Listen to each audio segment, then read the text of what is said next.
Jokowi larang bukber, Said Didu sudah seperti Korea Utara, kelihatan gak ada yang ngajak bubar jadi sakit hati. Baru-baru ini yang bikin mereka nyinyir, yaitu karena Pak Jokowi mengeluarkan arahan soal peniadaan bukber guys. Yang tertuang pada surat sekretaris kabinet waktu itu. Yaitu tentang arahan terkait penyelenggaraan buka puasa bersama pada awal pekan ini. Nah, aturan itu ditandatangani oleh Pak Pramono Anung dan ditujukan kepada pejabat pemerintahan. Gue ulangin ya, ditujukan kepada pejabat pemerintahan. Oke? Nah, dalam lembaran kaum Bani Kadrunia mingkem. Aneh sekali. Logika Said Didu ini rusak menurut saya. Seharusnya dia meluruskan. Kita melihat bagaimana Presiden Jokowi selama ini difitnah sebagai orang yang anti dengan agama Islam, yang padahal merupakan agamanya dari lahir. Justru Jokowi sedang menghindari penyalahgunaan dari bukber yang jadi ladang maksiat. Pahamkan itu manusia dungu? Said Didu menyoroti pernyataan dari Menpan RB Abdullah Azwar Anas terkait pejabat dan aparatur sipil negara bisa dikenai sanksi jika tetap melakukan buka bersama selama Ramadan. Hal tersebut ditanggapi Said Didu melalui akun Twitter pribadi miliknya. Dalam cuitannya, Said Didu menyinggung bahwa hal itu seperti di negara dengan peraturan yang sangat ketat di dunia, yaitu Korea Utara. Kata Said Didu pada 26 Maret, berbuka puasa bersama akan kena sanksi, ini sudah seperti Korea Utara. Heran ya sama Said Didu ini, kok benci amat gitu sama Presiden Jokowi? Emang di Korot ada bukbar? Kayaknya orang satu ini agak sakit hati ya, karena tidak ada yang mengajak dia bukbar. Hahaha. Sementara itu dilansir dari Kompas, Anas menegaskan bahwa arahan Jokowi agar para pejabat dan ASN meniadakan acara bubar harus menjadi perhatian serta dipatuhi.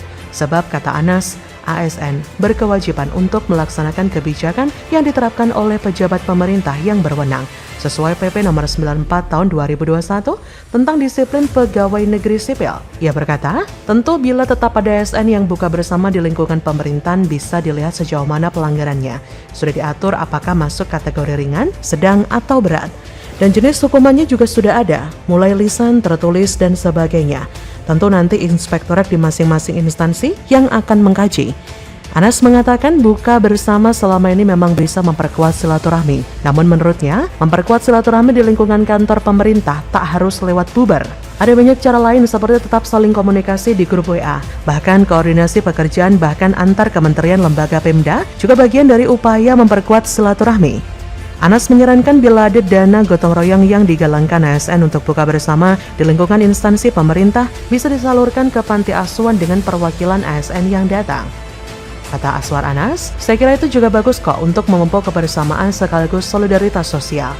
Ia pun meminta agar pada Ramadan kali ini semua ASN harus tetap fokus bekerja meningkatkan pelayanan publik.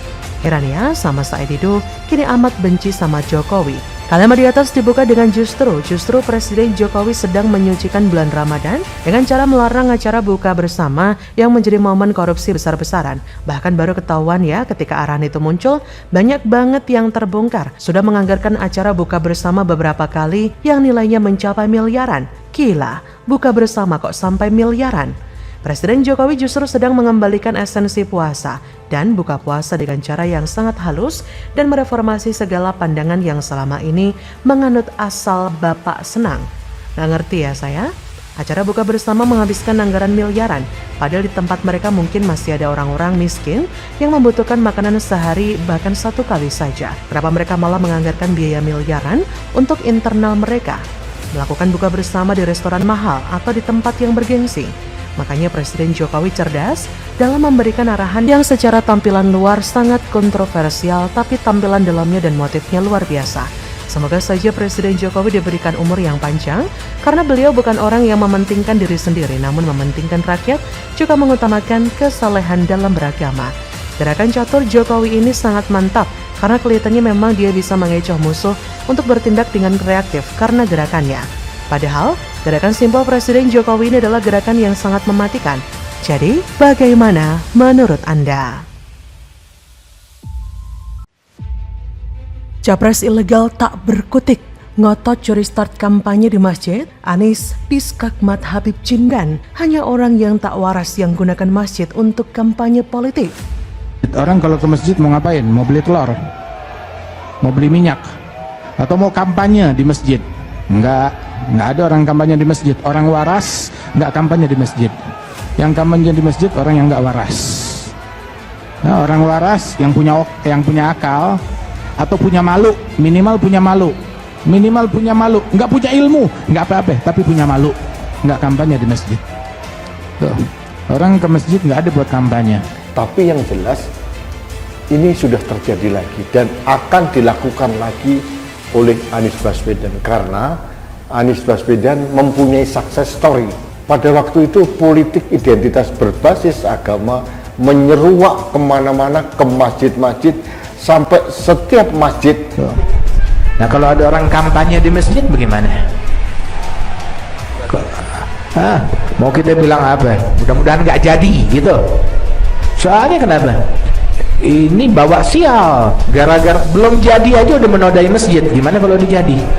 Bukan tempatnya di masjid. Dengan atas dalih apapun la mahu mahallu fil masjid. Pimpinan Yayasan Al-Fahriyah Tangerang, Habib Jindan bin Novel bin Salim bin Jindan, memberikan pernyataan tegas terkait dengan Pilpres 2024. Pernyataan tersebut viral seiringan dengan isu kampanye politik yang dilakukan dalam sebuah masjid oleh Anies Baswedan. Dalam pernyataan tersebut, Habib Jindan bin Novel mengatakan bahwa sejumlah elit politik tak boleh menggunakan masjid sebagai sarana dari kampanye politik. Menurutnya, hal tersebut malah akan menjadi citra buruk untuk masjid yang menjadi tempat ibadah umat Islam. Cucu Nabi tersebut bahkan sampai berani mendoakan mereka yang tak mendengarnya untuk kalah dalam pemilu 2024. Kata Habib Jindan pada Sabtu 18 Maret, orang dulu begitu tahu waktu masjid mereka suci dari berita-berita duniawi, tak ada urusan dunia. Ia mengatakan kalau seandainya gara-gara harta lalu menodai kemuliaan masjid, maka harta itu membawa sial bagi pemiliknya. Lantas bagaimana kalau ada orang kampanye politik di masjid? Menurut Habib Jindan bin Novel, orang seperti itu adalah pembawa sial. Belum jadi saja sudah menodai masjid, bagaimana kalau sudah jadi? Habib Jindan menegaskan, masjid bukan tempatnya kampanye politik dengan atau atas dalih apapun.